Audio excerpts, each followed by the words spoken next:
Жоқ, сол кеше ғана парадта болған қызыл тулар мен провокатор қатындар бар ғой жүрген. Сол кісілерді былай қарап тұрсаң, кәдімгі орыстар. Біз Қазақстанда біз сүмірейіп қалған халықпыз, мен түсінбеймін. Біз орыстарға да көмектесеміз. Украинец па, хохол ма, кореец, африканец, бәріне иіліп көмек беріп, бәрін құрметтейміз, сыйлаймыз. Неге? Бірақ бізге келгенде осындай сыйластық нәрсе жоқ. Неге білесіздер ма? Неге? Кеше ана қызыл флагтарын мазғамыз тоңқайып көтеріп жүр. Әшейінде ана КМБ-лар бар ғой. Мен КМБ-шіліктерді жамандап атқан жоқ. Мен ешкімді жамандамаймын. Мен просто көзімізді ашып факт бойынша сөйлейікші. Министрлер, үкіметтер бірдеңе болса, кез келген қазақтар бір жерде бір нәрсе істеп жатса, жүгіріп білесіздер ғой әшейінде. Налог, штраф, бейт, сөйт деп әшейінде боқтағанға ұрсуға дайын тұрасыздар да. Бірақ неге кешегі ситуацияға байланысты іс-әрекеттерді көрдіңіздер?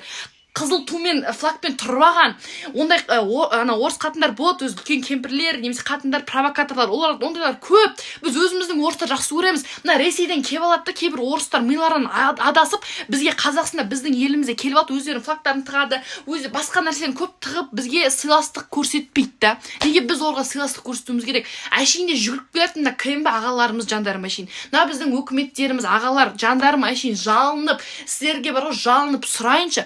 Кешегі ситуацияға байланысты іс-әрекетті көрдіңіз ба? Негізі бізге бейтіп бедірейіп тұр ғой, бейтіп флагымен.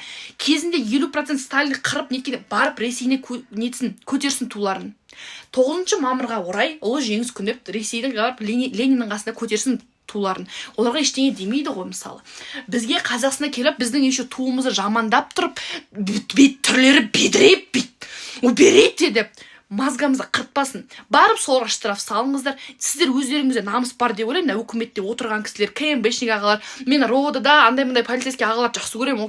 Ол кісілер жай приказ орындайды болды. Ол кісілер басқа амал жоқ, олар амал жоқтан приказ орындайды да, им сказали, они сделают и все.